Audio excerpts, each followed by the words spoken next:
Thank you for joining us, everybody. My name is Nadine Early, and I am the Academic Director of ATC Language Schools here in Ireland. I would like to introduce you today to Joanne Mitten. Joanne has worked for ATC since 2008. She has been a teacher trainer, a materials writer, a course developer, director of studies, our summer academic director. And more recently, Joanne moved into a different role in ATC in the past couple of years. She became our HR manager and our quality assurance manager. So today, Joanne is going to talk to you about looking after staff welfare and, importantly, looking after your own welfare too, while we all navigate this crisis and work remotely. So it doesn't matter if you lead a team or if you're a part of a team. No doubt this session will have lots of practical tips for you that you can take away and use personally, and also take back to your organization.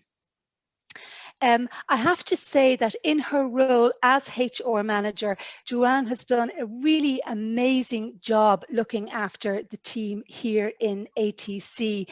For the past year, she's really helped us all very much, keeping us all connected and engaged and motivated and on track. So I'm sure you'll find some interesting tips and points here today. No better woman. Before we start, I would just like to remind you that if you have any questions for Joanne, please put them into the Q&A box there at the bottom of your screen, and Joanne will do her very best to answer them for you at the end of the presentation. Okay, right, well, enjoy this, everybody. It's a great one, and I'll hand you over to Joanne now. Thank you so much, Nadine. That was very kind of you. So I will start the presentation today just to give you an overview of what I'm going to talk about. So we're looking at staff well-being and welfare in a crisis.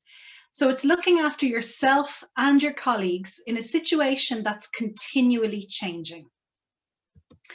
So the first thing I would like you to gain are some practical tips on how to maintain a duty of care for your staff. So the first half of this webinar are lots of practical logistical tips that you can put in place if you're leading a team. And if you're not leading a team, if you're within a team, you could take these suggestions back to your organization and hopefully they will implement some of them. And the second half of today's webinar is to apply some duty of care to yourself, because you can't help anyone else until you're feeling good. So we'll get right into it. So as Nadine mentioned, I have in the last 2 years taken over human resources and quality assurance within ATC Language Schools. But as she mentioned, I have a lot of background in the academic department. And in March 2020, I found myself taking on those academic roles again because everything changed around us. So my human resources and quality assurance role was still happening, and I was still working on those things, but I also found myself going back to being a teacher trainer, a materials writer, because we were developing lots of new courses to suit the online world, and a product developer. So with the academic team, thinking ahead to the types of courses that students may want to engage in while we're online. So this was a change that I wasn't expecting. And most of you are probably in the same boat that, January 2020, you had a particular vision for where you were going. And by March 2020, that vision had adjusted and maybe it changed completely. And these are difficult things to come to terms with. It can be difficult to get your head around big changes like that. But if you are experiencing that at the moment, just remember that you're not alone. So we've all experienced it.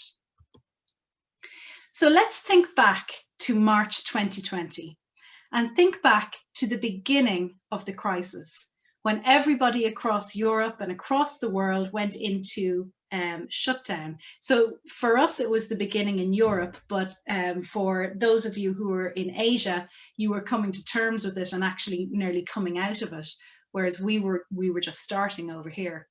And I would like you to use the chat box to tell me, how did you feel in March 2020?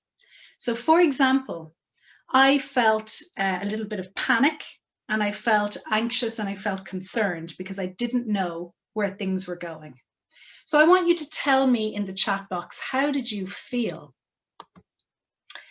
So you can pop it in. What sort of emotions were you going through when we all, so shocked is definitely something that we felt, full of adrenaline, not knowing what was coming next, terrified because you don't know if your job will exist or how the world will look, worried, anxious, worn out. I think that's really true. People were exhausted because we were getting a barrage of bad news and changes all the time. People were concerned, they were worried, couldn't believe this would happen. It really was a strange time and a constant state of flux. But we were still hopeful. So I see some comments saying that we were still hopeful. Okay, and now I want you to tell me, what sort of questions were you asked by your staff and students? So put in the chat box, what type of questions were staff and students asking you? For example, I was being asked things like, how long will we work from home? What sort of hours should we do from home? When will we go back to the classroom? Can I get extra training in various aspects of technology, things like that? So there were lots of questions, and some people, depending on their position in companies, were getting questions that they might not be able to answer. So you can pop in the chat box the types of questions people were asking you. Yeah, well, this is the problem. What's going on? But we couldn't give the answer. Other questions like, when will this be over? Why don't you know the answer? There was lots of confusion. How can we stay in touch? So yeah, there were lots and lots of concerns from everyone. And if you're the person that the questions are coming to, that can be quite stressful, particularly when we don't know what's happening. So the crises that took up our days were things like technical problems, so organizing platforms to deliver our classes, keeping students engaged and keeping them happy with what we were delivering. Other crises might be not knowing an end date, so not having a clear answer for people. So there were lots of things that made us feel anxious. And we have a phrase in English, and it's called shifting sands. Shifting sands is the idea that when you're in the desert on a sand dune, and there's wind and different elements in the desert that are causing the sand to move and change shape. And if you're standing on shifting sands, you find it difficult to walk or to balance, and the floor or the ground is always changing beneath you. So in a time of crisis or a time of change, we often call this standing on shifting sands. And the effects of standing on shifting sands means that our anxiety is heightened. And once our anxiety is heightened, this leads to other emotions that come into play. So our stress levels might increase, and this can lead to a feeling of frustration. And I can say this from my own experience, a feeling of frustration where you're trying to organize things that are happening right now and trying to fix things that are happening right now, but you want to do things for the future and you're finding it difficult to balance both of those things. And that might lead to an inability to make decisions. And we know that heightened anxiety is definitely a factor. When you're making decisions, it impairs our decision making. then all of this can build up to a feeling of inadequacy. And you may feel that you're not doing everything you should be doing, or you don't have the ability to do everything you should be doing. You might compare yourself to other people and you might think, well, they look like they're coping very well and I'm not. And this can lead to a feeling of a loss of control, and the cycle continues. So that leads on to more anxiety, more stress, more frustration. If you've felt this way over the past 12 months, it is completely normal. This is the human reaction to change and uncertainty, and particularly uncontrolled change, something that we weren't expecting. The good thing is, if you recognize these feelings for what they are, you are better able to manage them. It's very hard to control your feelings, but you can manage your feelings. And it's easier to do that if you recognize them and understand why they're happening. And then you can stop the cycle. So let's reflect on now. In Europe, we're officially 1 year in the crisis. So it's now March 2021, 1 year on. And I'd like you to use the chat box to tell me, is the situation better or worse for you now? And what positives have come from the pandemic? So for example, a positive that came to our school from the pandemic is we are now completely paper-free. And we are confident that when we're back in classrooms, we can maintain our paper-free operations. And that is something that would have been extremely difficult to just change overnight. However, the circumstances forced us into that change, and we found that we adapted really well to that. And I think that's a really great positive that came out of the pandemic. So some people are feeling that things are worse, nothing has changed, we're still in a sort of lockdown. So that's the same in Ireland. We're still in lockdown, and the feelings of frustration are still there. But some people in the chat box are telling me that they're less anxious when teaching online, and they're managing their online teaching better. They've gained a few more skills there. Some people are saying, well, maybe the situation is getting better, but we're not fully aware of it yet. And that's a good point. Sometimes it's hard to see that the situation is actually improving. Okay. So now we're going to look at specific duty of care to staff. So if you manage a team or you manage a large group of people within your organization, you really need to think about these points, particularly now that we're in this moment of crisis. Now it's become a year of crisis. So the first thing that's really important is transparency, making sure that you are giving as much information as you can to your team members, to the departments that you manage. It's a moment of uncertainty right now, and it's very hard to know what's going to happen. And many governments can't tell us what's going to happen, or they can't be sure. But what we can be sure of is our next 3 or 4 weeks, or maybe our next 6 weeks. And it's a really good idea to tell your staff members what's happening over the next period, the short time period, because at least that is something that you have control over. Leadership is more important now than ever before. You need to be able to have conversations with your staff members and answer their questions. It doesn't mean that you're going to have all the answers, but as long as there's communication there and you're giving some sort of plan, short-term or medium-term plan, that's helping people along the way. And it's giving a sense of stability, even though we don't have a full overall sense of stability. We can have these sort of microcosms of stability, which is really important for humans. We also need to show empathy and support now more than ever, because people are in very, very difficult situations. They're dealing with personal situations. They may be dealing with loss.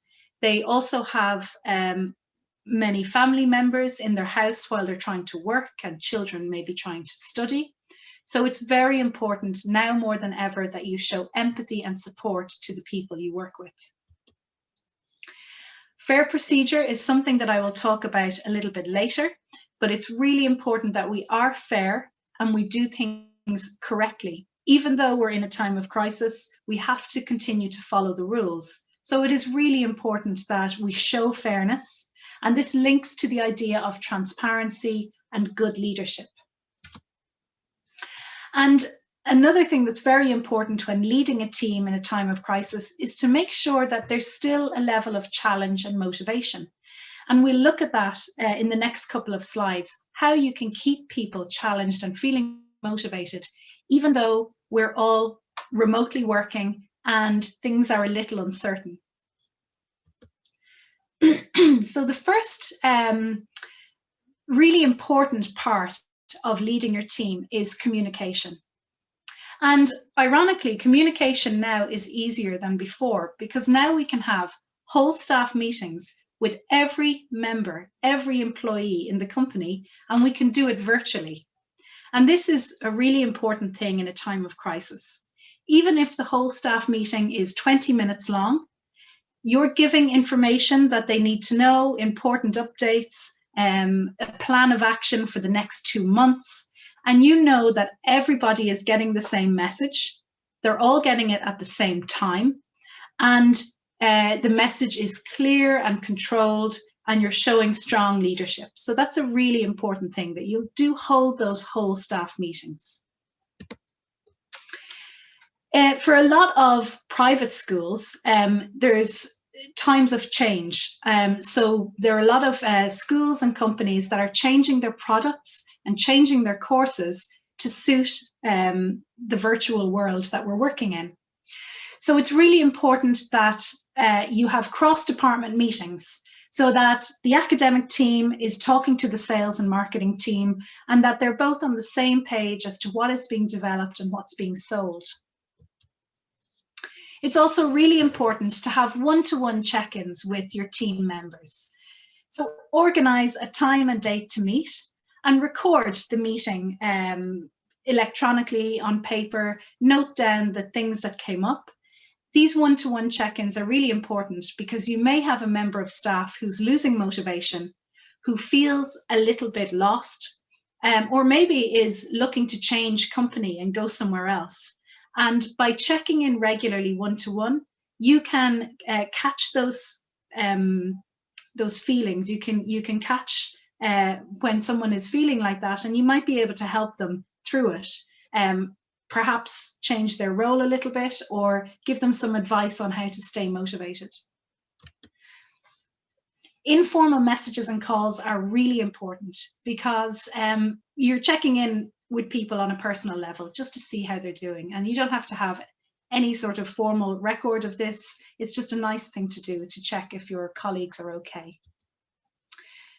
Many of us are working remotely still, but when you're on site, it's a really good idea to have end of day meetings. These meetings help staff bring up any problems that happened during the day.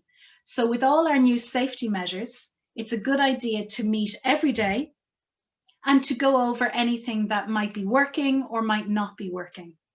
So for example, your reception staff on a Monday may realize, we have a problem at break time, reception is getting too busy, so I need more help at that point. And because they can tell you that on Monday evening, you can then fix the problem by Tuesday, and it's no longer an issue for the rest of the week.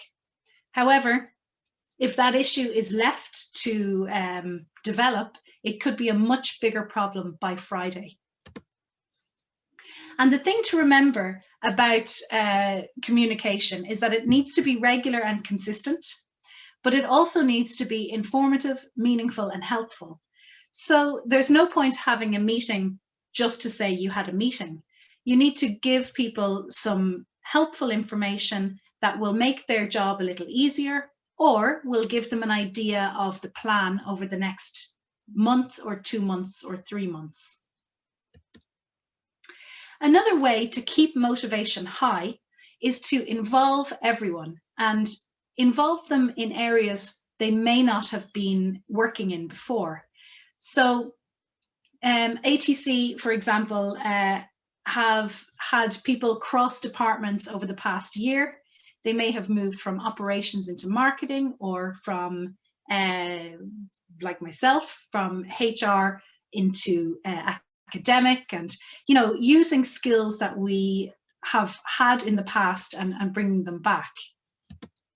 So anytime you want to develop a new product or a new campaign or a new syllabus or anything different, open it up to your whole staff and involve people. Let everybody bring their ideas to the table, because that's where the really creative work comes out and the creative ideas come out. Marketing strategies don't need to be limited to your marketing department. They can come from anyone in your group or your team, because we're being marketed to all the time. So we are being sold to every time we go on our phones. We see different marketing campaigns, different advertising campaigns. So again, it's a good idea to open that door to everyone, so all members of staff can make suggestions on how you can develop what you're working on.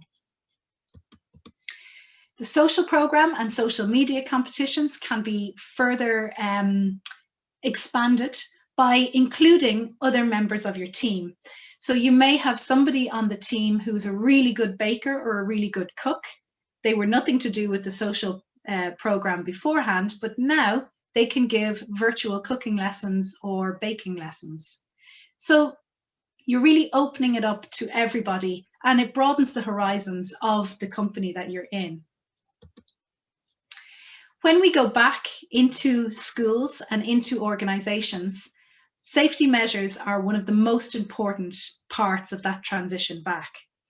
And this is really important to involve everyone. This point is where you can send out surveys to all staff members and find out from those surveys what measures they're comfortable with, what measures they're not comfortable with, and any extra suggestions they have to keep the school or the organization as safe as possible. It's very easy to go online and take a checklist of COVID safety measures and say, there's our COVID safety checklist. However, that list is not specific to your building or your situation. If you pull feedback from all members of staff working in all different departments and areas of the building, you are then putting together safety measures that are tailor-made for your building and for your company. And once you start gathering feedback, continue to gather feedback. So remember those daily meetings where you're continually gathering feedback and making sure that everything is running nice and smoothly. So working from home is quite a difficult transition. And for a long time, there was a little stigma attached to working from home.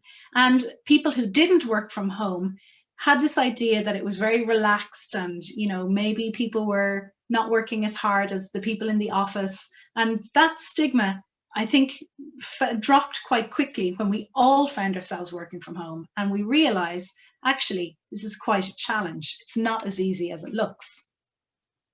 So as leaders and as managers, we need new attitudes to work from home. So we need to have trust. We need to have trust in our team, and our team need to have trust in us. There needs to be flexibility, and boundaries need to be respected. So we'll look at that a little bit closer.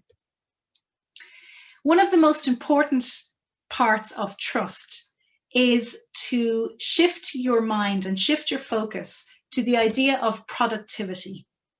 Whether somebody completes their project from 12 p.m. to 7 p.m. or 6 a.m. to 3 p.m., it doesn't really matter. What matters is the productivity and what has been produced. Has the project been brought over the line? Has the project been completed?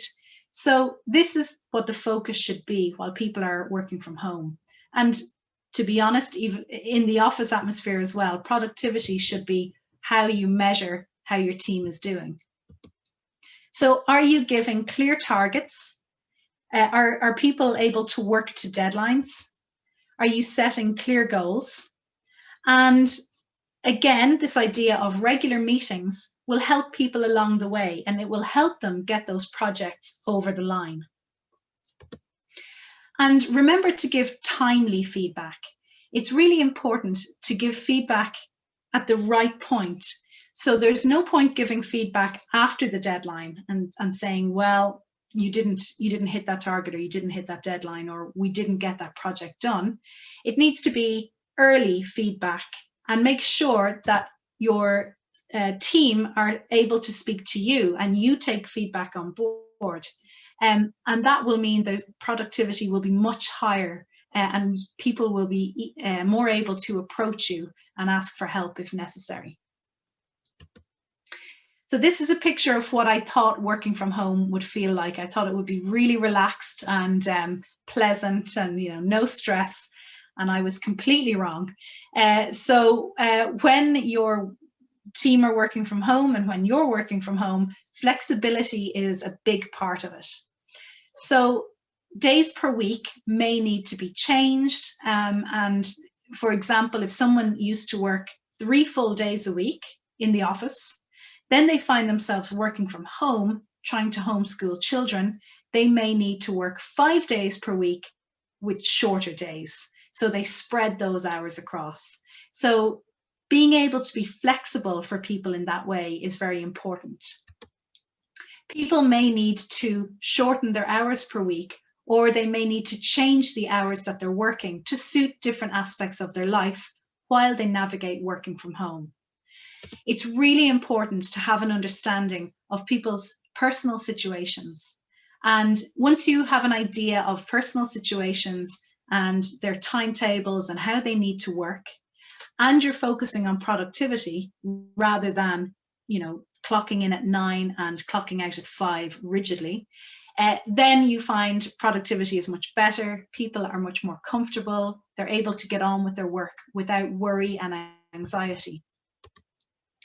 So every school, every company has very strict company policies, and for the most part, we need to stick to those policies, and we need to make sure that we're doing the right thing and that there's some sort of baseline of normality. However, you do need to balance company policy with case-by-case situations. So if someone comes to you with a very particular case, they have a difficult situation at home and they need to adjust their hours, you should look at things like that on a case-by-case basis and help people out. Flexibility also relates to a team member who might want to change their role or branch out into something different. And it's really good to encourage new or latent skills being used. So there might be an aspect of their role that's not happening at the moment because we're working from home, but is there something else that they could do instead? Is there something that they used to do in a previous role that they want to bring into their current role?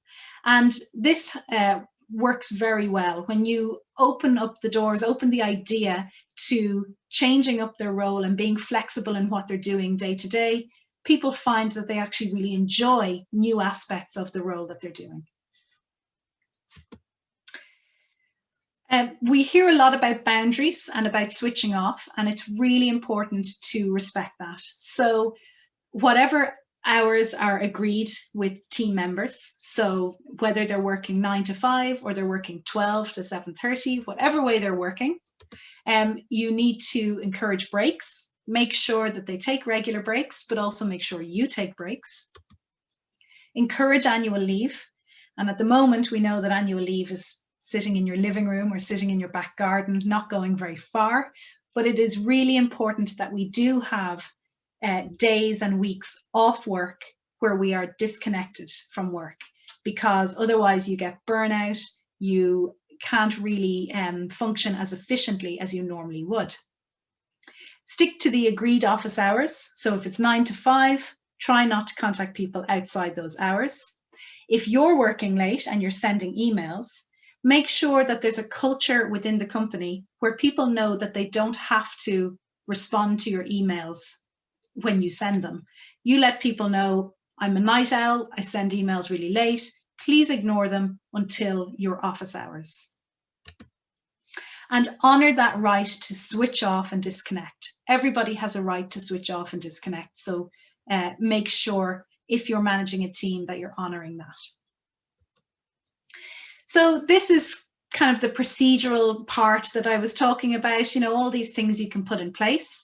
But it's very important to remember that, yes, we're in a crisis. However, procedure has to be followed.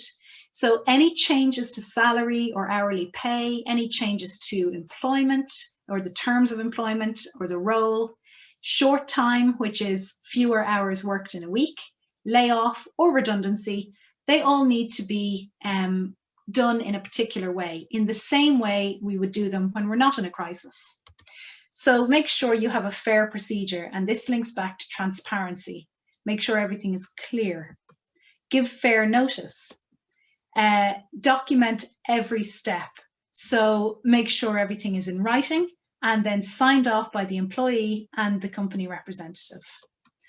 And while all this is going on, your school or your company will have some sort of business case, which is an important document proving that changes need to be made because of the effect of the COVID-19 crisis. So those are procedures to keep in mind if you're in HR or if you're in charge of leading a team and documenting what's happening with team members. Just make sure that you should really stick to the rules on those things. So we know that we need to provide helpful information to our staff. We should be showing our staff where they can find meditation videos, where they can do yoga, where they can do Tai Chi, mental health applications or mental health materials. We should be showing our staff how to set up their office, how to work efficiently from home, making their home office feel welcoming and a productive place to be. We should also be sending out course material to our staff. So there are lots of free online courses at the moment. It's a really good idea to share this information with staff members because they may want to upskill, they may want something to fill their time in the evenings. And if you're a team leader or manager or in HR, it's your duty really to send these things out to people and get them involved and encourage them to take up online courses. And the other thing that you should help your staff members with is keeping them up to date with any government announcements, any changes to their tax credits, any help they might need for end of year tax calculations, anything like that that's connected to maybe they're working short time or their hours have changed, or there's some sort of government payment in place which has an effect on their tax. So all those nitty-gritty things you should be sending out to your staff members. But let's focus back on these top pictures here, the well-being aspect of your staff. Before you even think about helping your staff's well-being or your team's well-being, you need to think about the duty of care you have to yourself.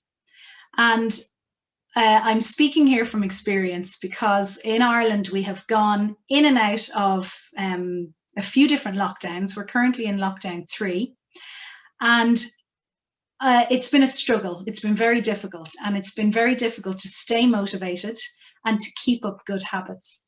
And I don't know if anyone else feels this, but this is exactly what I went through. I was completely guilty of this. I broke all my good habits. I had all these really good intentions, which I abandoned after a month or a few weeks. We had lots of time in the mornings and the afternoons with no commuting. The expectation is you're going to use that time really wisely. All of that was abandoned. I think in the second lockdown, there was no hope. That then led to a lack of consistency. So I felt like there was a lack of consistency in my work. There was a lack of consistency in my own healthy regimes, my eating habits, my sleeping habits, and it was all having a knock-on effect, and I was starting to really lose motivation, and I felt like my productivity was dropping. And this is the point where you can spiral into high anxiety, stress, frustration, that feeling of loss of control. So you're really at the tipping point when you start to feel these things. So I had to really wake myself up. I had to do some research, and I started to use a mentor. So a mentor to help me with motivation and good morning routines.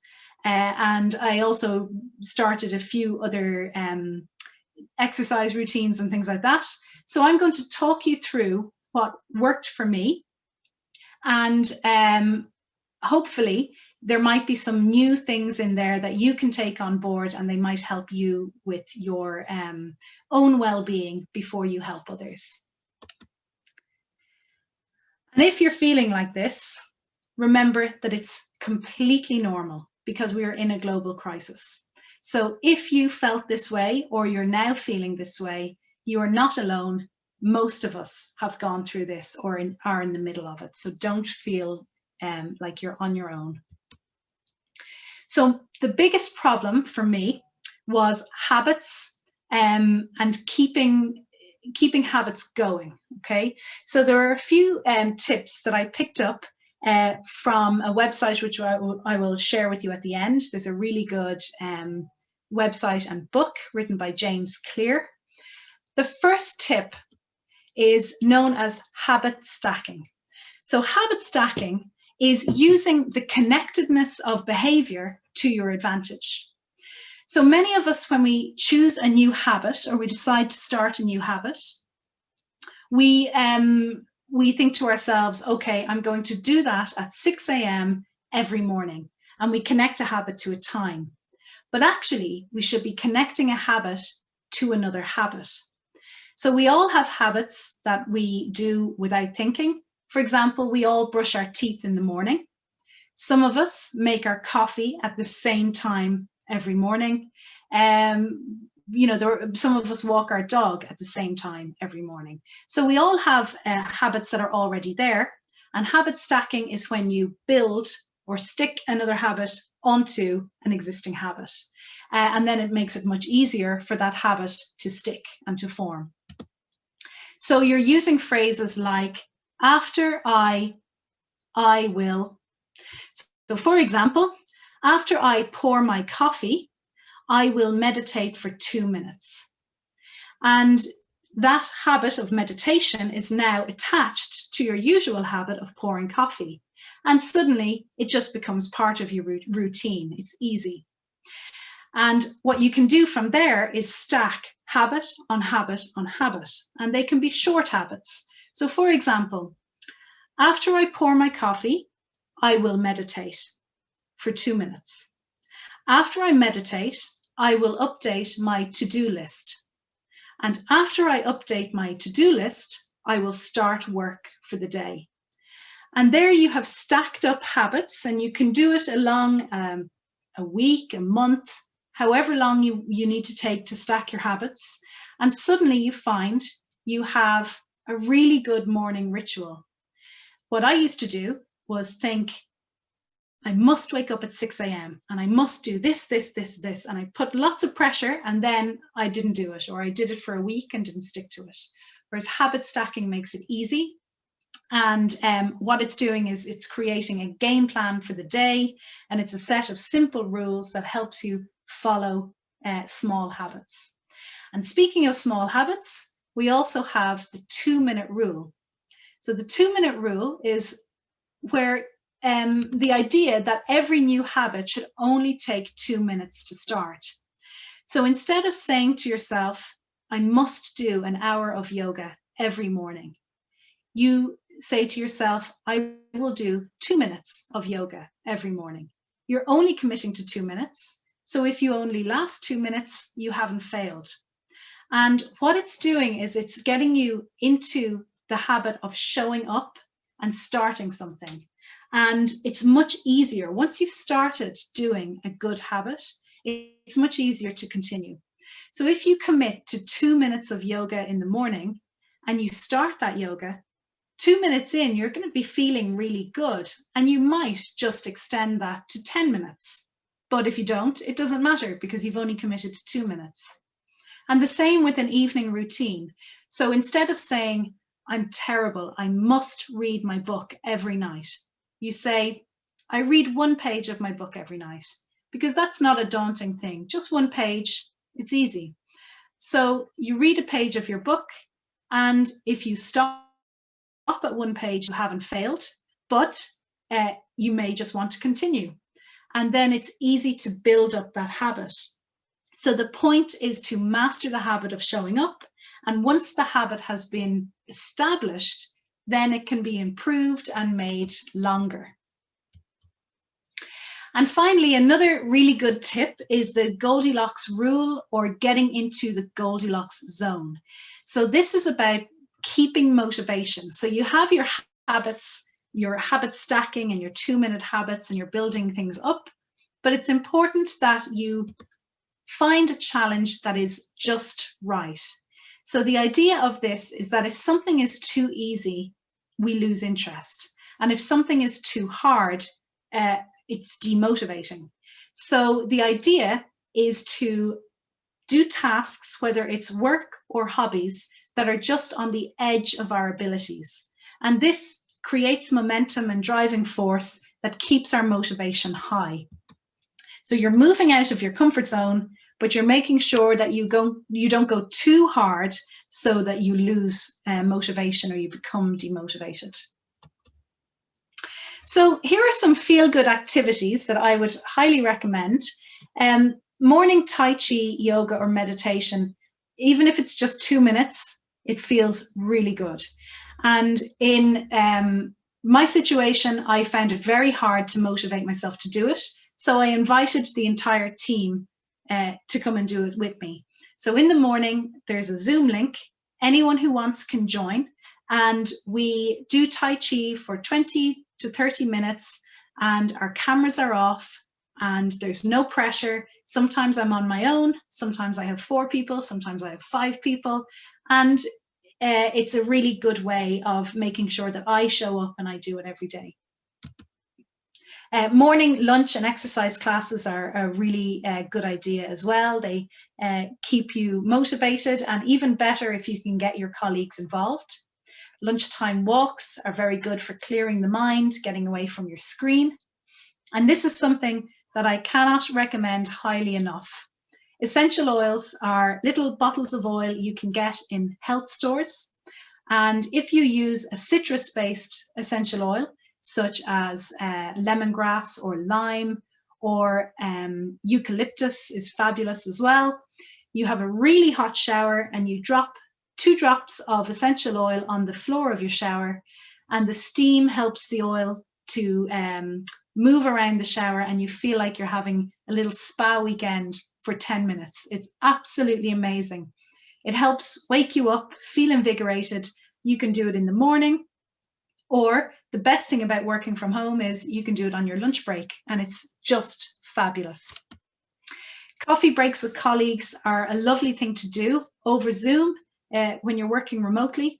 I'm guilty of not doing this enough, but there are many staff members in ATC who do this, and they organize it between themselves.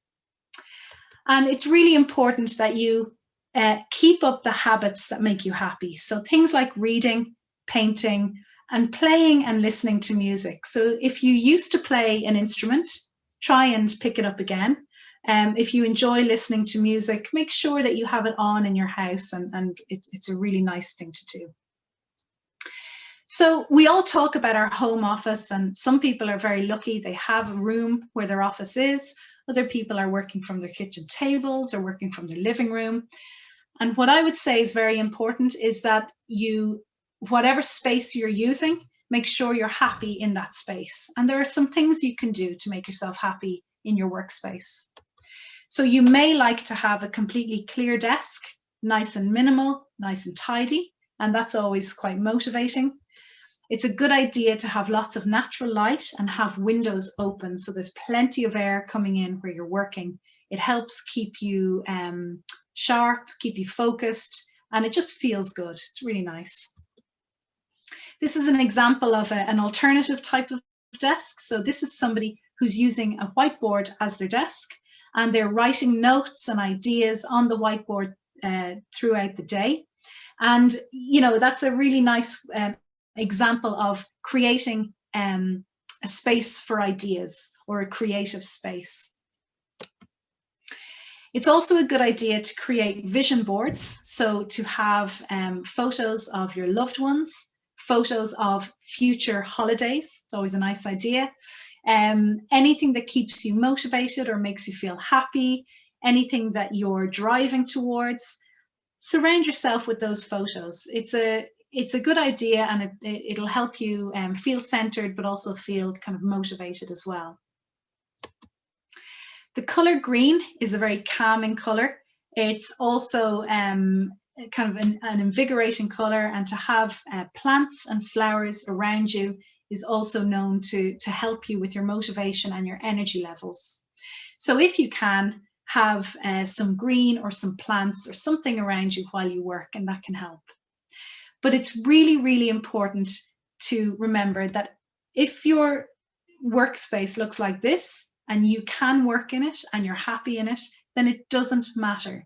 So never feel pressure to have your desk looking Instagram perfect, or to have everything aligned and have lots and lots of space. As long as you're happy where you're working and it works for you, that's what's important. And you have control over how you manage that space. So we have a phrase in Ireland, and the phrase is, a change is as good as a holiday. And so that means when we change something, even if it's a little bit small, it feels like a break. It feels like we've been away. And I've had to use this when I've hit a motivational wall, or when I've woken up in the morning and just thought, oh, another day in lockdown, this is so difficult. Change something in your routine, and it does have a positive effect. So I've said this many times, but it's really important throughout the day to move, stretch, and walk. You know, put those 10 minutes aside in your break times, use your lunch time to move your body, make sure that you're keeping yourself feeling good. You know, a stretch is the best thing you can do. Change your break times or your routine. So if you always do the same thing and always have the same lunch and always at the same time, try and change it up. You might want to change your daily hours. So maybe you need to speak to a manager about that, starting earlier in the day or starting later, but that can really help when you're hitting a motivational wall. A really nice idea is to play unobtrusive music or sounds. So sometimes podcasts can be a bit distracting, and the radio can also be a little bit distracting when we're trying to focus. Maybe you're writing material. Some music for study is a really good idea. Piano music, acoustic music, any sort of music that doesn't affect your concentration, playing in the background, is a really nice change to introduce into your work environment. And if you're really feeling unmotivated, it's a good idea to move to a different room, even for half a day or a day. And that change and move can not only help with your productivity, but can also help generate new ideas. If you're facing a deadline or you're facing a bit of writer's block, moving to a new location can help. And my favorite, changing the room layout. So my office is tiny. You can barely turn around in it, but even moving a lamp from one side of the office to the other, changing my desk slightly, those things help me. So this is a picture of Dublin at sunrise, and it's one of my favourite areas of Dublin. That's the River Liffey going out into the sea. And this is what I used to see every morning going to the school in Dublin. And it made me very happy. It was part of my morning routine to walk across that bridge, and I just loved it. And now that's gone. So I had to establish a new morning routine. The bad thing is, I am a terrible morning person. And I know I shouldn't say that. Mentors will say to you, don't feed yourself those negative comments. So I shouldn't really say I'm a bad morning person, but unfortunately I do struggle in the mornings. So one of the things you can do if you struggle to get up nice and early is to use the technique of 3, 2, 1. So as soon as your alarm goes off, resist that urge to close your eyes or hit snooze, say out loud, 3, 2, 1, and shoot up out of bed. Don't even give yourself the chance to change your mind. And this will become a habit, and you'll be able to stick to it once you're doing it routinely. Move and stretch in any way you want, and this can be part of your habit stacking. So you can say, after I shoot out of bed, I stretch my arms up to the ceiling and my toes down to the floor.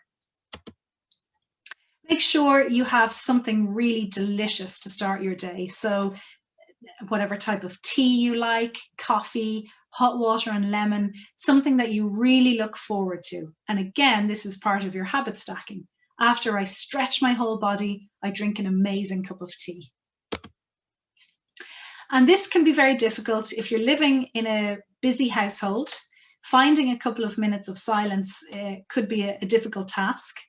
The earlier you wake up, the easier it is to find that few minutes. But it's a really good idea to center yourself, stand outside your front door, stand on your balcony, stand in a quiet room, have some silence to yourself, a little bit of reflection, and it does change your mood for the day. It helps you balance out before your day starts. And do an activity you enjoy before work. If there's something you like doing, why not do it before work? It doesn't have to wait until the end of the day. And finally, establishing a routine that shuts you down for the day, so an end of day shutdown routine, is a really good way of switching off. So update or rewrite your to-do lists. So you could bookend your day. You look at your to-do list at the beginning of the day, and then you update it at the end of the day. And that can be your opening and closing to your workday. Check and update what's coming in the next few days on your calendar. Write tomorrow's plan or action points. Clean your PC and your physical desktops for a fresh start. So when you wake up in the morning, you've got a nice clean desktop on your PC or laptop and a nice clean desk in front of you. It's really motivating. And finally, mark the end of work with something pleasant. So something like an essential oil shower, or a really nice bath, or a really good coffee or hot chocolate, or a walk, something at the end of your workday where your brain then recognizes that as, this is time for me to switch from work mode to relaxation mode. And remember that cliches in English are cliches because they're usually true. So one of the cliches we have is always put your own oxygen mask on before assisting others. And this is absolutely the case when it comes to work. You need to make sure your well-being is in a good place before you help your colleagues. And the other phrase we have in English is, you cannot pour from an empty cup. So if your energy and your motivation has gone and you're an empty cup, you cannot give any energy or motivation to other people. So it's really important you look after yourself first and then start thinking about your colleagues. So after this session, I would like you to think of 3 things you will implement in your own life. It can be something that we talked about, or it could be something new that you've just thought of. And I want you to then think of 3 things you would like to see implemented to support staff in your school. This is a list of further reading, and you'll see at the top we have James Clear, Atomic Habits. This is a fantastic book if you're like me and you struggle with consistency and keeping your habits going. He also has a wonderful website here, which you can have a look at. We also have other books and websites which will help if you're an employer or a team leader, how to keep people steady in a time of crisis. And if you want to find out more about ATC, anything at all that we do, so if you're interested in our training courses and what we do with students, you can email info@atcireland.ie. If you want to find out more about our webinars or sign up to future webinars, you can go to eltconnect.com. And everything is also listed on our website. So you can go to our website, atclanguageschools.com. Our next webinar is this day next week on Tuesday, 10 a.m. GMT and 2 p.m. GMT.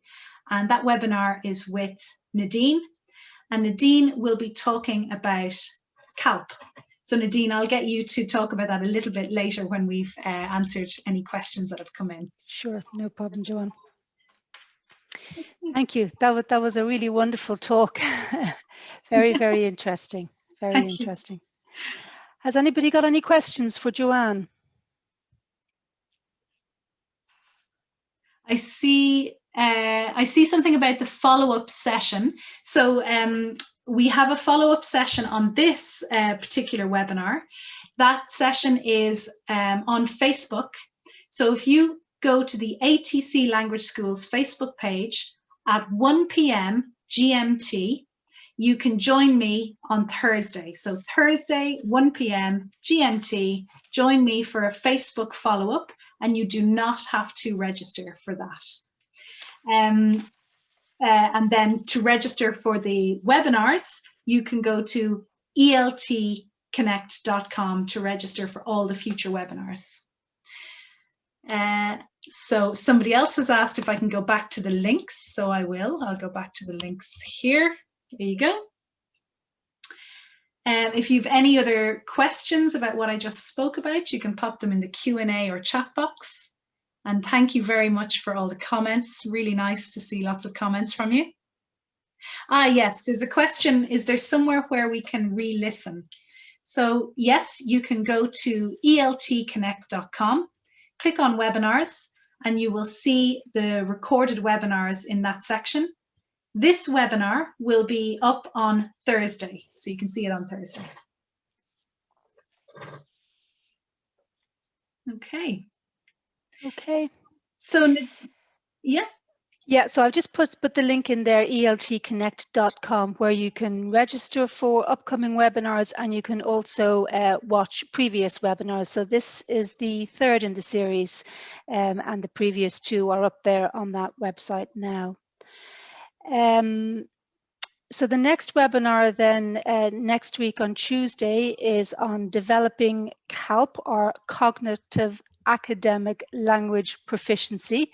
It's a bit of a mouthful, and it's a webinar that will suit CLIL teachers, those who have L2 medium lessons, and also English teachers or language support teachers within secondary schools, so those working with teenagers. The webinar will look at the relationship between language and cognition. We'll talk about the types of thinking skills that secondary level students have to develop, and the general academic language that they need in order to engage with their curriculum, understand the concepts of the curriculum, and demonstrate their learning of the curriculum concepts. So that's next Tuesday at 10 a.m. GMT and again at 2 p.m. GMT. Great, and we're looking forward to that. Always very informative and really jam-packed webinars. They're great. Thanks, Joanne. So thank you very much to everybody for coming along. Thank you for all your comments. It's been great to see everybody in the chat box taking part. And hopefully I will see you at 1 p.m. this Thursday on Facebook. And then hopefully we will see you next week for Nadine's webinar at 10 a.m. and 2 p.m. on Tuesday, the 23rd of March. Okay, thank you very much. Thanks, guys. Bye-bye. Bye-bye. Thank you.